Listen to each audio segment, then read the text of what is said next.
Hello বন্ধুরা, লোকটির সবসময় টয়লেটে গিয়ে ফোন দেখার অভ্যেস ছিল, কিন্তু অসাবধানতাবশত একদিন ক্যামেরা চালু হয়ে যায় এবং নিজের ব্যক্তিগত ছবিও তুলে ফেলে।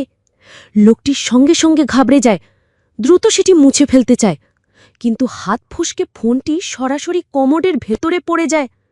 লোকটি ফোনটি তুলে দেখে ছবিটি সামাজিক যোগাযোগ মাধ্যমে আপলোড হচ্ছে।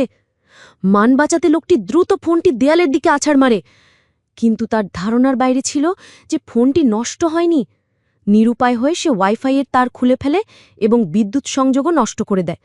যদিও এর ফলে ওয়াইফাই বন্ধ হয়ে যায়, কিন্তু সেলুলার ডেটা তখনও চালু ছিল। এটা দেখে লোকটি দ্রুত গাড়ি চালিয়ে সিগন্যাল টাওয়ারে আসে এবং তার উত্তরাধিকার সূত্রে পাওয়া ইলেকট্রিক করাত বের করে সিগন্যাল টাওয়ারের দিকে অনবরত চালাতে থাকে। অনেক কষ্টে সেটি কেটে ফেলতে সক্ষম হয়, কিন্তু ফোন বের করে দেখে ছবিটি তখনও আপলোড হচ্ছে। এই মুহূর্তে লোকটি পুরোপুরি ভেঙে পড়ে।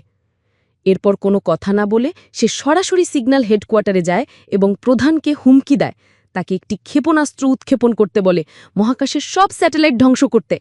ভেবেছিল এভাবে ছবিটি আপলোড হওয়া বন্ধ হয়ে যাবে, কিন্তু শেষ পর্যন্ত এক ধাপ দেরি হয়ে যায়। ছবিটি শেষ মুহূর্তে অনলাইনে আপলোড হয়ে যায়। বন্ধুদের উপহাসমূলক বার্তাগুলোতে সঙ্গে সঙ্গে স্ক্রিন ভরে যায়।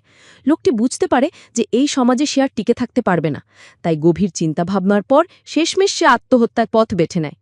প্রিয় বন্ধুরা, এই মুভিটি কে কে দেখেছেন কমেন্ট করে জানাতে ভুলবেন না।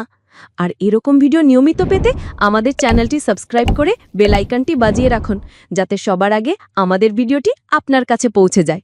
ধন্যবাদ।